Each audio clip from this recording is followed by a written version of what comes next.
Muito bom estar aqui. Vou chamar minha esposa. Tia Érica. A Renata tá te chamando de tia Érica.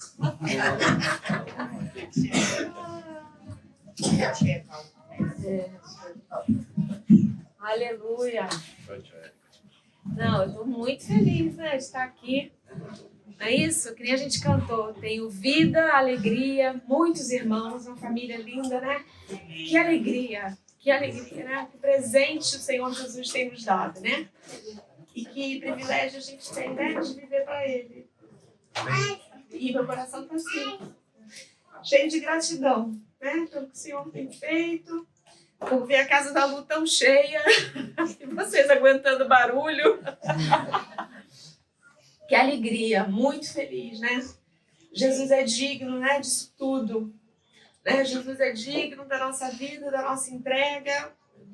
E muita gratidão no coração. Muita gratidão de ver os irmãos aqui, perseverando, né? Famílias inteiras vindo, Bia com a família, Lili, Caio. Nossa, que alegria. Muito bom. Né? O Senhor é que faz todas essas coisas, né? Ele é que faz infinitamente mais, né, do que a gente pode imaginar ou sonhar, né? Eu quando esse ano fiz 49 no meu aniversário, eu parei para escrever um pouquinho sobre essa canção também, né, da Ademar. A gente pode fazer muitos sonhos, né? E eu fui uma jovem com muitos sonhos. E muito obstinada, muitas vezes, nos meus sonhos. Mas nem nos meus melhores sonhos, né? Eu poderia viver o que eu vivo hoje. Foi Jesus que fez tudo, né? Que alegria ver Nádia aqui, servindo, sendo luz, né? E eu estava com isso também no coração para falar, eu sabia que a Nádia ia falar. Isso tudo que a gente recebe aqui, né, irmãos, é muito precioso, né? É para a gente viver mesmo de forma... Qual é a palavra que o Thiago usa, Evaldo? Intencional, né? Tudo que façamos, sejamos intencionais, né? Porque aquilo que o Senhor tem depositado em nós é muito precioso, né?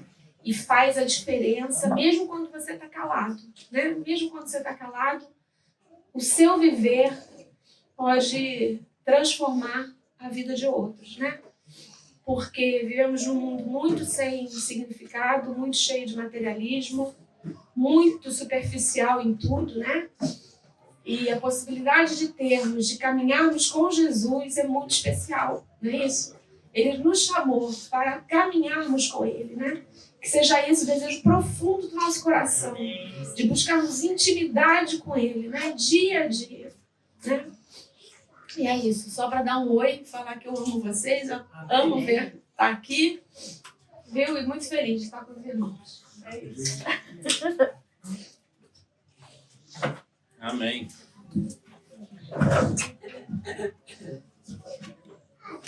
Mas aí, ó. Estiveram comigo logo, que tem 2 meses? 3? 2. 5 mais. Menos de 2 meses. Muito bom estar aqui. Traduz, Ivan. Não, Ivan, você é um cara de sorte, Ivan. Eu sei. Ainda bem.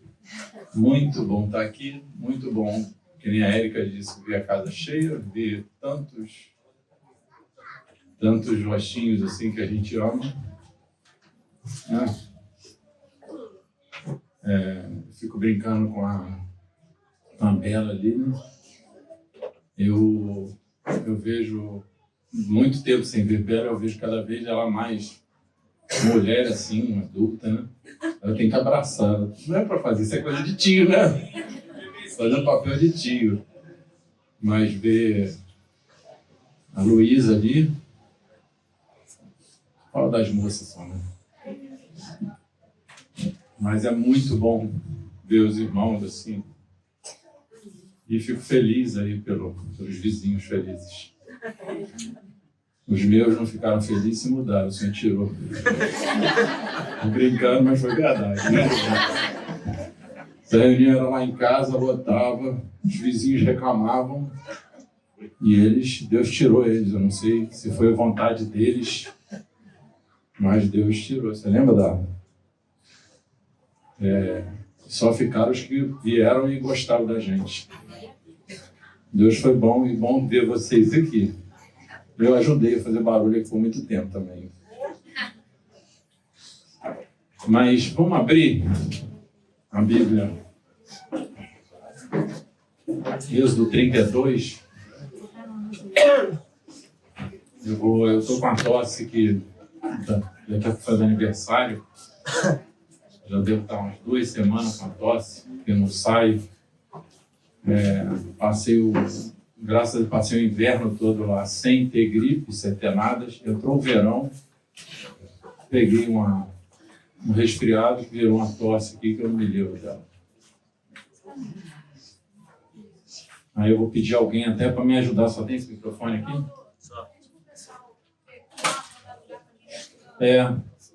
Quem tiver cadeira vazia aí, ou os mais jovens também, que quiserem sentar no chão, fiquem à vontade. Outro aviso importante dar é que quem tiver com sede, do lado da geladeira tem um bebedouro aí, um copo descartável. É só chegar ali e pegar água. Espontaneamente, os jovens podem se levantar, se vê alguma pessoa mais velha em pé. Gente, não adianta levantar todo mundo, né? Mas aqui, já tem vaga aqui, no meio. Uma cadeira.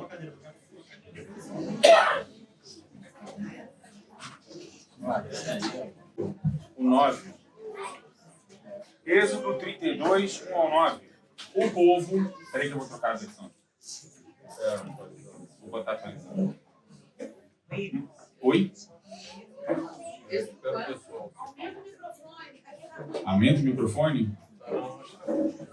Precisa aumentar o microfone? Vira a caixa. Êxodo 32, 1 ao 9. Mas, vendo o povo que Moisés tardava em descer do monte, acercou-se de Arão e lhe disse: levanta-te, faze-nos deuses que vão adiante de nós, pois quanto a este Moisés, o homem que nos tirou do Egito, não sabemos o que lhe terá sucedido. Disse-lhes Arão: tirai as argolas de ouro das orelhas de vossas mulheres, vossos filhos e vossas filhas, e trazei-nas. Então todo o povo tirou das orelhas as argolas e as trouxe a Arão. Este, recebendo-as em suas mãos, trabalhou com ouro, com o burril, e fez dele um bezerro fundido. Então disseram: são estes, ó Israel, os teus deuses, que te tiraram da terra do Egito. Arão, vendo isso, edificou um altar diante dele, e apregoando disse: amanhã será a festa ao Senhor. No dia seguinte madrugaram e ofereceram holocaustos e trouxeram ofertas pacíficas. O povo assentou-se para beber e comer e levantou-se para divertir-se. Então o Senhor disse a Moisés: vai, desce, porque o teu povo, que fizeste sair do povo do Egito, se corrompeu e depressa se desviou do caminho que lhe havia eu ordenado. E fez para si um bezerro fundido e o adorou e lhe sacrificou e diz: são estes, ó Israel, os teus deuses que te tiraram da terra do Egito. Disse mais o Senhor a Moisés: tenho visto esse povo, e eis que é o povo de dura serviço.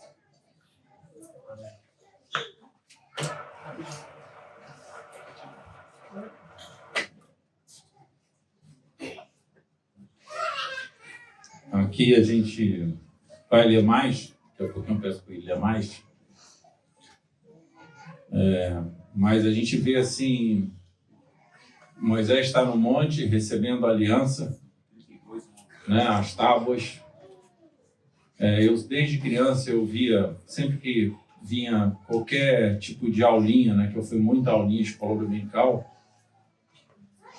e sempre as tábuas eram 5 leis em uma página e 5 leis na outra, né? E essa figura eu carreguei para a vida toda, né? Até que recentemente eu ouvi um cara falando, né? Que faz muito sentido isso, né? Falando que na verdade as 2 tábuas eram iguais, né? Que uma é como todo contrato que a gente faz, você assina e não deixa uma folha com a pessoa que se assinou o contrato. Então faz muito mais sentido, né? Que Deus fez duas, tipo assim, uma vai ficar comigo e outra vai ficar contigo, né? E Deus deu as duas tábuas, e enquanto isso acontecia, o povo já tinha passado muito tempo, e é muito legal, porque aqui a gente vê que, legal não, né? Estou dizendo sobre o texto, né? Que vê que Arão recebeu as joias, derreteu, burilou, né? Só que lá na frente, não sei se a gente vai dar tempo de ver, diz que ele jogou e saiu aquele bezerro, né? Mas o que aconteceu aqui, no versículo 7, né? Ele fala assim, então disse o Senhor a Moisés, né? E Deus fala sobre o que ele viu, o que aconteceu. Como Deus viu aquilo tudo. Ele fala assim, vai, desce, porque o teu povo não está dizendo que aquele povo pertencia a Moisés, mas aquele povo que você faz parte, a sua família, a sua nação, né? O teu povo que fizeste sair do Egito se corrompeu. A sua vida se corrompeu e depressa se desviou do caminho que lhe havia eu ordenado. Depressa, rápido. A gente espera. Sem problema. Tem 2 vagas aqui, ó. Do lado da Luísa. Faz assim, Luísa. Assim, ó. Aqui, ó. Do lado da Luísa tem 2 vaguinhas.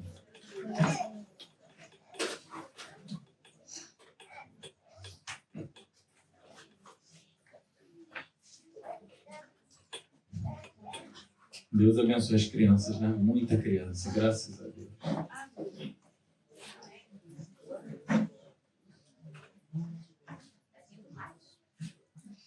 No 8, né? E depressa se desviou do caminho que lhe havia eu ordenado. E ele fala assim, né? Fez para si um bezerro fundido. Adorou e lhe sacrificou. Na verdade, um sentimento que Deus sabia que ele tinha sido substituído. Eles me trocaram por um bezerro.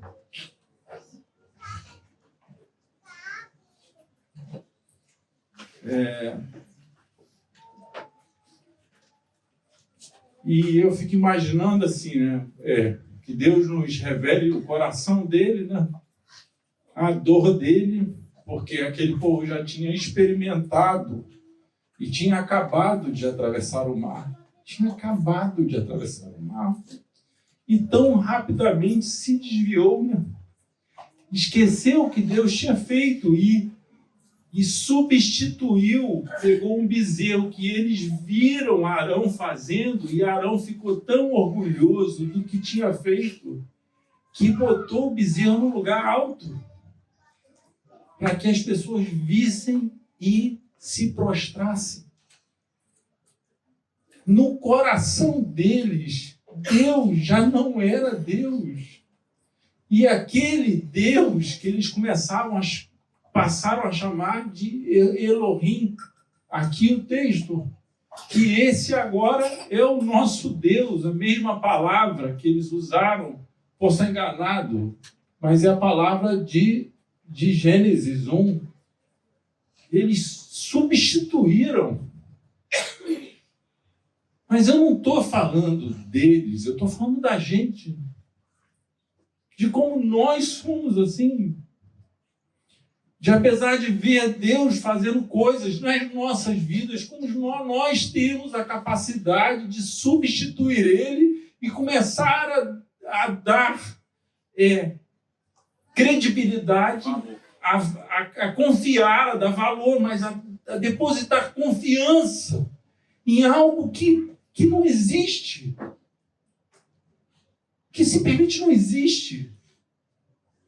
Alguma coisa que a gente não pode atribuir nenhum tipo de confiança.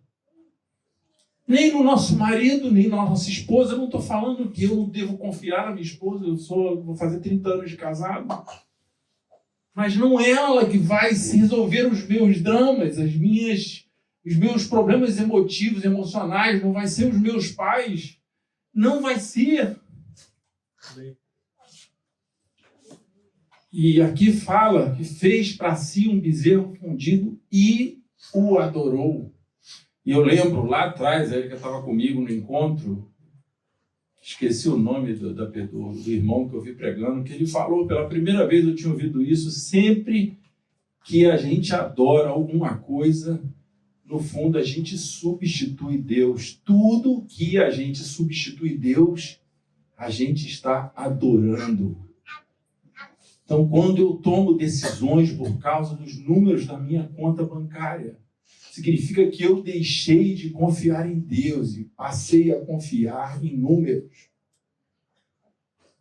Então eu sou adorador daquilo.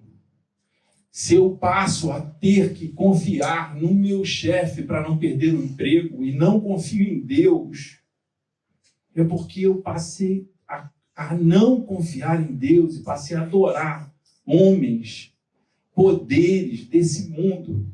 E substituo.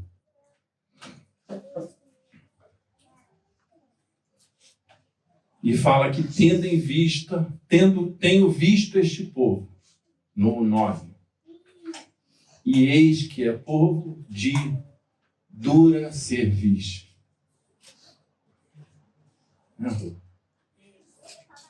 Obstinado, foi a palavra que a Erika usou aqui, sobre ela. Povo obstinado. Que aquilo que ele idealizou, aquilo que ele propôs, a vontade dele não é negociável. Ele vai até o fim para que aquilo que ele quer se realize. Isso é obstinação. Quer ler um pouco mais? Mesmo texto. Começar do 10. Deixa eu pular aqui um pouco. Eu vou pular, porque senão a gente... E no 10 ele fala, né? Agora, pois, deixa-me para que se acenda contra eles o meu furor, e eu os consuma, e de ti farei uma grande nação. E o que Deus falou foi o seguinte: eu desisti deles,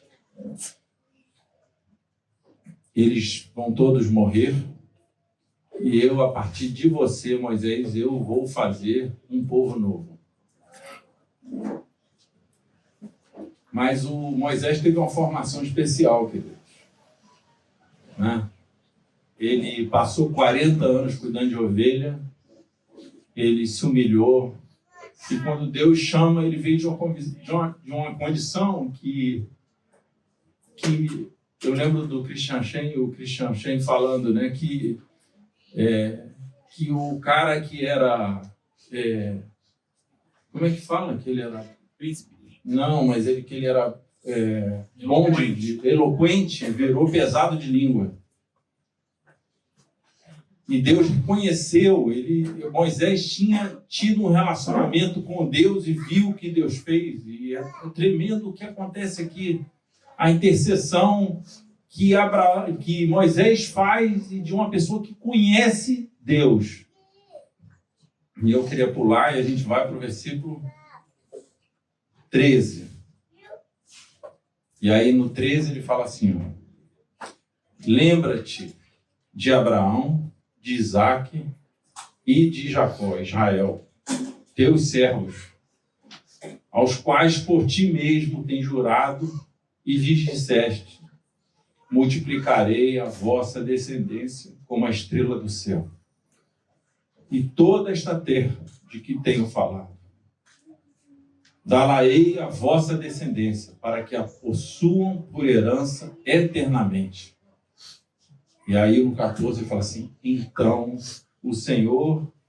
então se arrependeu o Senhor do mal que dissera havia fazer ao povo. É tão precioso isso, de saber que Deus, assim, Moisés lembrou do Senhor, o que ele tinha prometido. E o Senhor se arrepende. E eu ando um pouco para frente aqui. Deixa eu achar aqui o texto. E aí chega no... Deus perdoa o povo, e eu vou andar um pouco rápido, que a gente vai falar sobre 3 capítulos aqui. E Deus perdoa o povo, mas Deus fala assim: Moisés, eu não vou mais matar o povo, mas vocês vão, mas vão sem mim. E Moisés não aceita isso, né? Vamos no 33, quer ler aqui? Quer ler aqui hoje para mim? Então disse o Senhor... Deu 11. Até o 11 próximo capítulo. Do 33 do 11. Tá. Então disse o Senhor a Moisés: riscarei do meu livro todo aquele que pecar contra mim. Vai, pois, agora e conduze o povo para onde te disse: eis que o meu anjo irá diante de ti, porém, no dia da minha visitação, vingarei neles o seu pecado. Feriu, pois, o Senhor ao povo, porque fizeram o bezerro de ouro que Arão fabricara. Disse o Senhor a Moisés: vai, sobe daqui, tu e o povo que tiraste da terra do Egito, para a terra a respeito da qual jurei a Abraão, a Isaque e a Jacó, dizendo: a tua descendência a darei.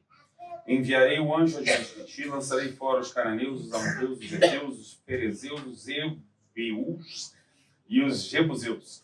Sobe para uma terra que mana leite e mel, e eu não subirei no meio de ti, porque és povo de dura cerviz, para que não te consuma eu no caminho. Ouvindo o povo estas más notícias, pôs-se a prantear, e nenhum deles vestiu seus atavios. Porquanto o Senhor tinha dito a Moisés: dize aos filhos de Israel: és povo de dura cerviz. Se por um momento eu subir no meio de ti, te consumirei. Tira, pois, de ti os atavios, para que eu saiba o que te hei de fazer. Então os filhos de Israel tiraram de si os seus atavios, desde o monte Horebe em diante. Ora, Moisés costumava tomar a tenda e armá-la para si, fora, bem longe do arraial, e lhe chamava a tenda da congregação. Todo aquele que buscava o Senhor saía à tenda da congregação que estava fora do arraial. Quando Moisés saía para a tenda fora, todo o povo se erguia, cada um em pé à porta da sua tenda, e olhavam pelas costas até ele entrar na tenda. Uma vez dentro, Moisés, da tenda, descia uma coluna de nuvem e punha-se à porta da tenda, e o Senhor falava com Moisés. Todo o povo via a coluna de nuvem que se detinha à porta da tenda. Todo o povo se levantava, e cada um, à porta da sua tenda, adorava ao Senhor. Falando o Senhor a Moisés face a face, como qualquer fala a seu amigo, então voltava Moisés para o arraial. Porém o moço, Josué, seu servidor, filho de Nun, não se apartava da tenda. Pode continuar, até o 16.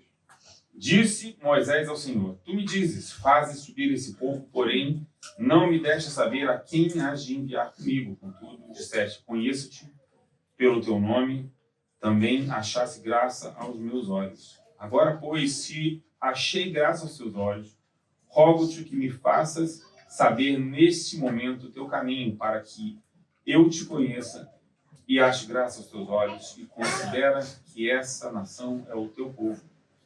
Respondeu-lhe: a minha presença irá contigo, e eu te darei descanso. Então lhe disse Moisés: se a tua presença não for comigo, não nos faça subir desse lugar. Pois como se há de saber que achamos graça aos teus olhos, eu e o teu povo? Não é porventura em andares conosco de maneira que somos separados, eu e o teu povo, de todos os povos da terra? E é bom a gente ler textos assim longos, né? Eu tenho aprendido isso, né? Tá cada vez mais difícil para mim achar os contextos, né? Os contextos cada vez estão aumentando mais. São mais longos porque eu preciso entrar no texto, né?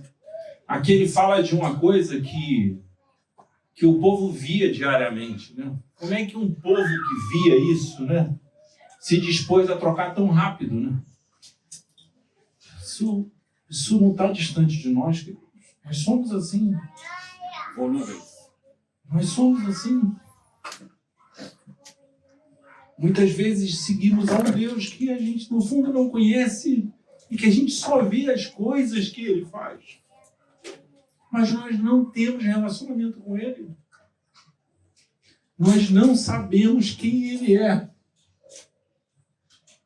Só que Moisés, que Deus lidava com ele como amigo, conhecia ele e não aceitava ir sem ele. Eu não saio daqui sem ti.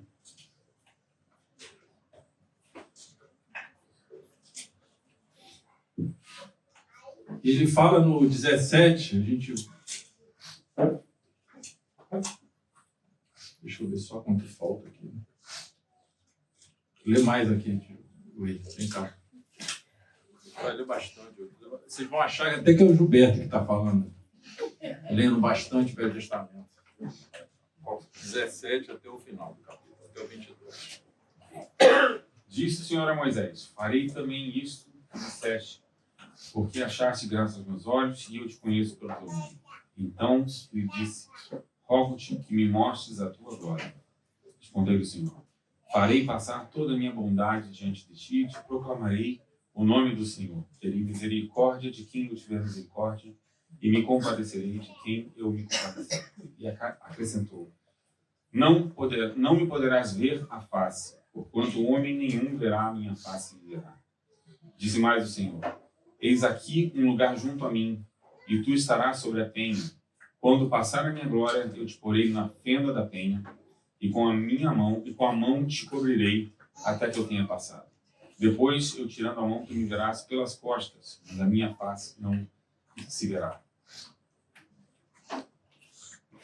E é muito legal aqui no versículo 19, que ele fala assim, né? Farei passar toda a minha bondade diante de ti. É muito legal ver Deus falando dele. Né? Você imaginou assim, Deus está falando dele, de quem ele é. Só que Moisés sabia quem ele era. E ele fala assim, eu farei passar toda a minha bondade diante de ti e te proclamarei o nome do Senhor. Fala assim, eu terei misericórdia. Por que ele terá misericórdia? Porque ele é misericórdia. Amém? Ele é misericórdia. De quem eu tiver misericórdia e me compadecerei, sabe por quê? Porque ele é compassivo. Ele é compassivo. E acrescentou, não me poderás ver a face, porque o homem nenhum verá a minha face. Ele verá. E é tremendo isso, porque o texto vai falando dessa conversa de Deus com Moisés e chega no capítulo 34, no verso 5. Fala assim, ó.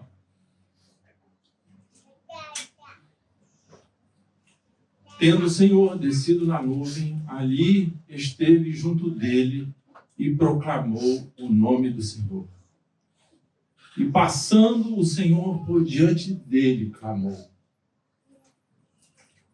Sabe o que ele falou? Ele falou assim, olha, Senhor Deus, Moisés. Aí o que ele fala do Senhor?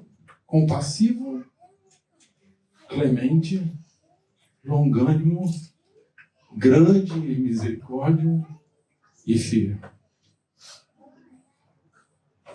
Moisés sabia quem era o Senhor. Por isso que ele intercedeu.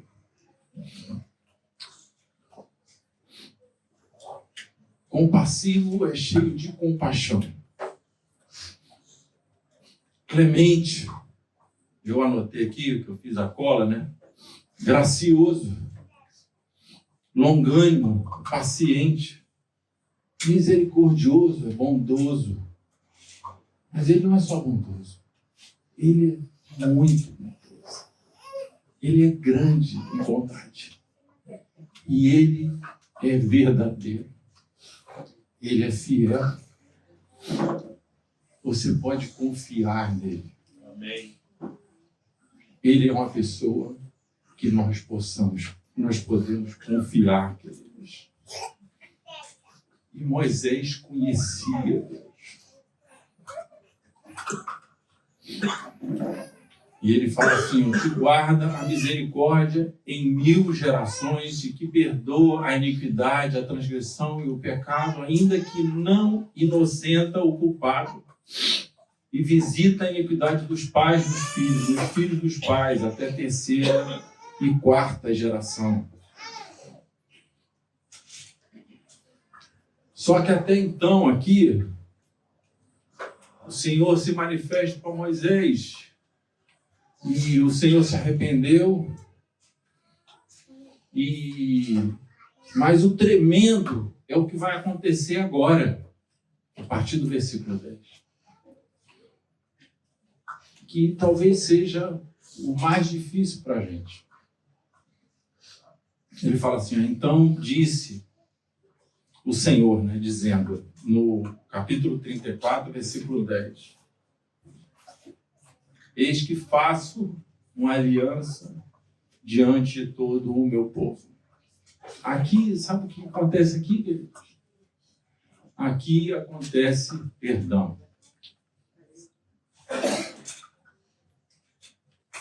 Ele se arrependeu de matar, não ia matar mais, mas não ia andar com o povo. Mas aqui, ele perdoa o povo. E perdoar é restaurar relacionamento. Sabe que a primeira coisa que ele faz? Ele restaura a aliança. E ele retoma a caminhada. Isso para a gente é muito difícil. É muito difícil. Porque perdão para a gente é da boca para fora. Perdão para a gente não tem necessidade de restaurar amizade, de restaurar convívio, de restaurar relacionamento. A gente não recebe isso do mundo. Mas o nosso Deus, querido, que foi destratado, que foi desonrado, fruto de adultério, porque adulteraram, trocaram, se apaixonou por outro, foi viver com outro. E aqui ele perdoa, e a primeira atitude que ele toma, vamos retomar, ele pede para Abraão, lava as pedras e sobe, que eu vou restaurar aquilo que foi rompido. É tremendo isso. Do que ele nos ensina, porque do que ele viveu, ele não pede nada para a gente que ele não esteve disposto a fazer. De recomeçar. E é tremendo, porque ele fala assim, então disse, eis que faço uma aliança diante de todo o teu povo. Explico de novo, não era o povo de Moisés, o povo no sentido desse povo inteiro. Farei maravilhas que nunca se fizeram em toda a terra, nem entre nação alguma, de maneira que todo este povo, em cujo meio tu estás, veja a obra do Senhor, porque coisa terrível é como faço contigo. E ele chega lá na frente. Eu queria que, eu não sei onde está o texto, mas que ele fala que ele volta a refazer a aliança de Abraão. Ele restaura a aliança. Mas o que eu queria falar para os irmãos, assim, o que nós entendemos de perdão, de reconciliação, precisa mudar. Perdoar é restaurar relacionamento. Perdoar não é se livrar de culpa. Não é resolver o teu problema de consciência, que fica te condenando e te culpando. Perdoar é caminhar, queridos, para restaurar vínculos, para restaurar amizades, para restaurar relacionamentos profundos. E só no Senhor nós conseguimos isso. Sabe por quê? Porque ele fala para a gente, e as consolações que nós recebemos, essa nós temos para dar para os outros. Aquilo que ele passou, ele nos ajuda, querido, porque ele é consolação. Ele consegue resolver os nossos dramas, só ele consegue resolver os nossos dramas. Eu não sei o quão grande é o problema no teu coração, do tamanho de restauração que você precisa. Mas eu sei que o Senhor é poderoso para restaurar, para agir no teu pedido de perdão, para poder restaurar relacionamentos profundos. Nós estamos com uma situação que a gente tem convivido há 1 mês e meio. Tivemos um encontro lá com os irmãos e Deus em Portugal. E no primeiro dia, no final do primeiro dia, uma mulher procurou o Carlos e abriu o coração junto com a Lígia, que a maioria conhece, e confessou um monte de situações da vida dela, sem o marido, né? Ela sozinha com eles. O marido tinha que dormir. Já era sabido que o marido tinha... ela já sabia que o marido tinha traído ela várias vezes, mas o marido não sabia dela. E no dia seguinte fizeram a reunião para ela confessar. O que aconteceu foi o caos. Você pensa no caos. Antigamente um amigo nosso falava que tinha um tabloide do Globo que tinha o caos, né? Não sei quem lembra. Não é de meu tempo. Um bonequinho feio com os cabelos tudo parece que tomou um choque, foi eletrocutado nas figurinhas do Globo. Foi o caos, assim, um quadro terrível. O cara ficou furioso. E passou 2 semanas, madrugadas, ligações de madrugada, tentou suicídio 3 vezes, o rapaz. 2 vezes ela pegou ele e teve que levantar, uma vez para soltar a corda e a outra vez para ajudar ele a tirar o cinto que ele amarrou no pescoço. Isso é comum em Portugal, né? Entendeu? Isso é comum em Portugal. As meninas na escola...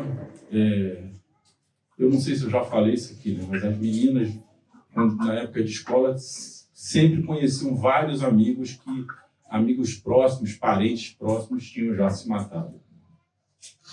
A gente tinha vivido umas 4 semanas antes uma situação de uma pessoa que era muito próxima lá do Anderson, que o filho de 18 anos tinha acabado de suicidar. E aí, a situação difícil, e passou umas 2 semanas, eu e Érica fomos lá para ajudar os irmãos, que eles estão lá no norte. E chegando lá, eu tive o mesmo sentimento que a Érica. A Érica foi estar com a esposa e eu fui estar com o marido, os homens com o marido e as mulheres ficaram com a esposa. E ela já tinha falado para a esposa que se o que ela fez foi fruto de arrependimento, ou de culpa. E eu, incomodado com aquilo que o senhor estava me falando, pedi para os moços assim, esperem um pouquinho que eu preciso ir lá falar com ela. Eu sentei na mesa, as mulheres estavam, e eu falei assim, olha, o senhor está me incomodando, porque assim, o que Deus está falando comigo é que você não se arrependeu, que você só procurou o seu marido para se livrar da sua acusação. E ela falou assim, eu não tinha pensado nisso. Aí eu falei para ela assim, o senhor me falou que você só contou porque você estava cansada da condenação. Perdão não é se livrar de condenação e de culpa. Perdão é decidir mudar, queridos. Precisa vir por fruto de arrependimento, porque senão só provoca destruição. Nós achamos que conquistamos as coisas com as nossas forças humanas, né? A gente, no fundo, eu virei para ela assim: você fez isso tudo pensando só em você. Você jamais pensou nele. Você, no fundo, você não está arrependida. Você só queria se livrar do seu peso. Você não queria resolver o teu problema. Mas o Senhor aqui, queridos, Ele perdoa. E Ele restaura o relacionamento. Ele restaura a aliança. Ele restaura a promessa. Ele renova o ânimo. Porque Ele é assim. E eu queria estar orando. Eu não sei assim, quem está precisando perdoar e restaurar. Não sei se com a esposa, com os pais, com a mãe, família. Mas eu não pensava em falar sobre isso, mas foi o que Deus colocou no meu coração meia hora antes da reunião começar. E eu queria orar. E eu creio que Deus quer fazer algo especial. Amém? Vamos ficar em pé um pouquinho?